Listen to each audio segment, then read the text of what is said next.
a haunted house, a cursed wedding, and two lovers whose souls were never laid to rest. But when the past possesses the present, no one is safe. This isn't just a horror story. It's a chilling journey between life and death. Welcome to the Butterfly House. Dare to watch till the end. At the beginning of the film, we are taken to the year 1943 in Lam Central Hawa. There we see a girl named Mei Hua, who is about to marry a boy named Banu. Her mother is combing her hair and giving her blessings. The next day, we witness their wedding, where both Banu and Mei Hua appear very happy. But suddenly, there is a knock at the main gate, and upon seeing who it is, the color drains from Mei Hua's face. The scene then shifts to the present time. Now we see Tasia, who is being prepared for her engagement ceremony by her friend Aaron. During this time, their friend, Febri, arrives, who is a photographer. Then Salem arrives. The man Tasia is going to get engaged too. Here, Febri is seen looking at both of them with suspicious eyes for some unknown reason. During the ceremony, we learn that Salim has been an orphan since childhood and was raised by his adoptive parents, Linda and Chandra. Tasia used to work with them, which is where she met Salim. They both fell in love and are now getting married. The engagement rituals go smoothly. Everyone is sitting together, enjoying the event, when Tasia notices an old lady standing in front of her. But then the woman suddenly vanishes. She is disturbed by a vision in which she sees an old house where a woman's dead body is placed, and a red butterfly is coming out of her mouth, which symbolizes her soul. These visions continue to trouble Tasia. She tells Salim about them, but neither of them can understand the meaning behind it yet, so they decide to ignore it. Salim then talks about his only living blood relative, his aunt Xiai Feng Feng, who lived in i.e., Central Hawa. She had sent them an invitation, but couldn't attend the event. He then goes to the washroom, where he receives a phone call from a man named Ko Chung Chung, who is a shaman from Lis. He informs Salim that his aunt has passed away. Hearing this, Salim becomes distressed. At the same time, blood begins to drip from his nose. Then something even more strange happens. He receives a phone call from his deceased aunt. When he answers the call, his aunt invites him to her house. The call then gets disconnected. A panicked Salim comes outside, and we see the same old lady standing there, the one Tasia had seen earlier. Now Salim tells Tasia that Xiai Feng Feng was his last blood relative, so he must conduct her funeral and burial. He decides to leave for Lasem the very same day. Tasia becomes upset because they were supposed to go to Hong Kong in 2 days for their pre-wedding shoot. But Salim says that this is his responsibility and he has to go. The next day, he leaves for Lasem and calls Tasia, asking her to come to Lasem with Aaron and Febri. Tasia agrees, though she remains upset. Febri comforts her. It is here that we understand Febri has secretly been in love with Tasia. Meanwhile, Salim reaches Lasem and offers prayers for his aunt. Here too, blood starts dripping from his nose, and during the prayer, he feels a shadow behind him. At the same time, we see Tasia arriving there. When she opens the door, she sees Salim's dead body lying in a coffin, and she screams, only to wake up from the nightmare. She then tries to call Salim, but his number is out of reach. So, she quickly packs her things and leaves for the address Salim had given her. Tasia opens the door and enters the house, which is completely deserted. Salim is not there. Then she walks into the lounge where Salim had earlier offered prayers, and there she sees a butterfly that flies away. Tasia starts looking around the house in search of Salim, and suddenly he comes out of a room. After this, they are seen talking, during which Tasia tells Salim about her nightmare, that she saw the same house and saw him lying in a coffin. Salim reassures her and tries to calm her down. After this, a shadow is seen roaming around the house. It reaches a room where a woman is standing dressed as a bride. In the morning, Salim and Tasia are seen praying together. Behind them, a bride-like figure is also visible, and Tasia senses her presence, but she doesn't pay attention to it. Just then, Aaron Harya and Febri also arrive at the house. Along with them comes Ko Chung Chung, who has brought Xiai Feng Feng's prayer tools to give to Hiriko is surprised to learn that everyone will be staying in the house for the night. Then we see Febri taking photographs of the house, and something strange happens. Blood starts dripping from the ceiling onto Salim's head, but when he wipes it with his hand, it cleans off just like water. Meanwhile, Aaron is getting Tasia ready and comforting her, telling her not to let the creepy nightmares get to her, and instead stay happy. Then Aaron finds some old photos, one of which is a beautiful picture of Mei Hua. Aaron takes a photo of it and, while eating dinner, shows it to everyone and says that she will give Tasia the same hairstyle as Mei Hua. Salim tells them that Mei Hua was his great-grandfather's younger sister, who used to be a famous singer in Central Hawa, but she died at a young age. He then plays a recording of Mei Hua, which puts Aaron in a daze, while Tasia starts feeling a strange sensation and gets up to go next to Salim. Later at night, while Tasia is washing dishes, Febri comes and indirectly confesses his love for her. Of course, he had been in love with her for a long time and even wished to marry her, but he had never been able to express it. But now, Tasia is already in love with Salem. Then, while Tasia is getting ready, she sees a wedding bed in the background through the mirror, and the room appears completely different. She looks at the mirror and then around her in confusion, when suddenly, the lights go out. Frightened Tasia turns on her phone's torchlight and starts calling out for Salim. Wandering in panic, she ends up entering the same room she had seen in the mirror. Then, from behind a door, the same ghostly woman appears. The ghost of Mei Hua.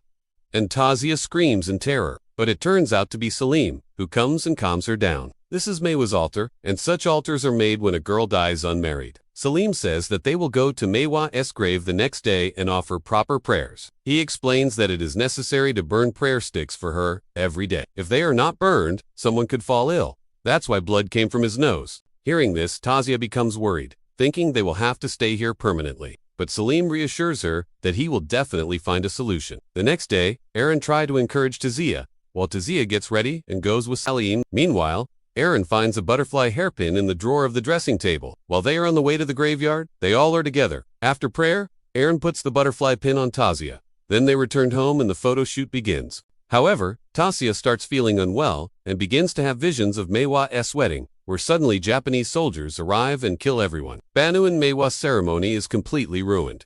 Tasia faints on the spot. Later, when Harya develops the photos, he notices that in the pictures of Salim and Tasia, two other figures are also visible. He becomes frightened and insists on leaving immediately. During this time, Tasia regains consciousness and walks over to the record player. Suddenly, Mei Hua's ghost appears behind her, and Tasia, following the ghost, reaches Mei Hua's room. A crack appears in the wall, and they begin breaking it open.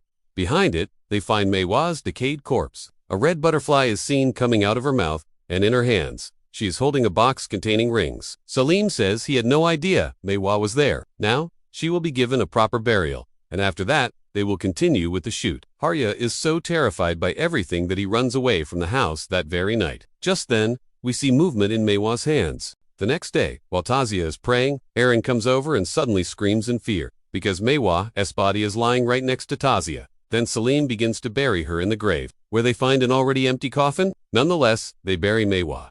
After this, Aaron notices that Tasia is behaving strangely, so she goes to Ko Chung Chung. He tells her that the house holds paranormal energies of grief and sadness. Meanwhile, Febri tells Tasia that he loves her and asks her to run away with him. Tasia replies that she only loves Salim. Febri tries to kiss her, but she pushes him away and walks out. Salim sees everything. Once again, blood is dripping from his nose. When Tasia comes to the graveyard to meet Salim, he tells her that since they are not married yet, she is not part of his family, so she is free to leave. Tasia says she will never leave him and walks away crying. Tasia picks up the butterfly hairpin lying on the dressing table, and at that moment, a red butterfly flies away. When Tasia stands up, we see a flower-lined path behind her. Walking along it, she enters a room where two mannequins dressed as bride and groom are present. Then Mei Hua's ghost drops a blood tear into Tasia's eye, transporting her back to the 1940s. There, Tasia sees Banu and Mei Hua, who deeply loved each other. The same butterfly hairpin had been gifted to Mei Hua by Banu. Tasia then witnesses their wedding day, during which Japanese soldiers attacked their home. In that attack, Banu had hidden Mei Hua in a room and was shot to death. Mei Hua was devastated by the loss, and she took her own life using the same hairpin. Now Tasia begins to sing the same song Mei Hua had sung as she was dying. Tasia is about to stab herself too, but Salim arrives just in time and stops her, bringing her back to her senses. Tasia then reveals that Mei Hua committed suicide because she couldn't marry Banu, and Banu was martyred.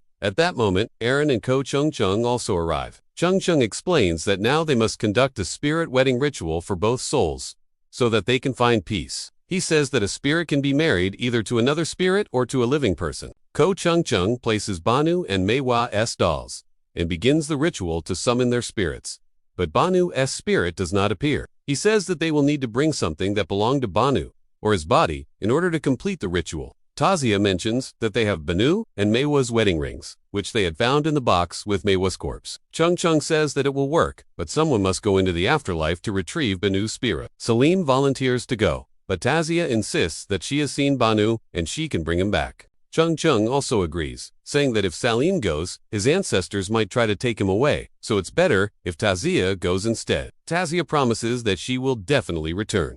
Now Salim and Febri go to fetch the rings, but an argument arises between them regarding Tazia. Febri knocks Salim unconscious and throws him into an empty grave. Meanwhile, Chung Chung explains to Tasia that she has to go into the afterlife and search for Banu's spirit. Once she finds him, she must burn a man-transcribed paper to bring him back. However, if anyone calls her by name, she must ignore it. Tasia finally enters the afterlife. There, the spirits begin to harm her, and an evil force tries to stop her by showing visions of Salim. In the real world, Febri tries to stop Aaron from continuing the ritual, but she refuses to listen and runs to Salim. Febri arrives and kills Chung Chung.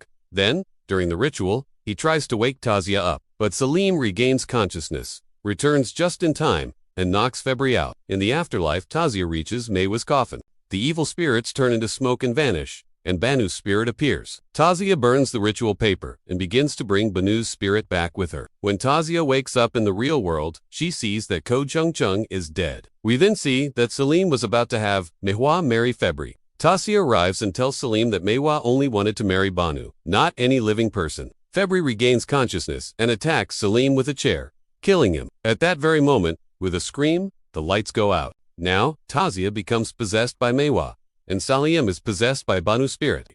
Aaron arrives with the police but finds that Febri is already dead, meaning the two spirits have killed him. Tasia and Salim have disappeared. Now, we see a red butterfly alongside a white butterfly, symbolizing that the real souls of Tasia and Salim have left their body, and now Banu and Meiwa reside within them. In the end, we see the possessed Tasia and Salim walking toward the road. Banu and Meiwa have finally become one. And with this, the movie The Butterfly House comes to. So, dear viewers, how did you like this recap? Do let us know in the comments. And don't forget to subscribe to our channel for more exciting updates. Thank you.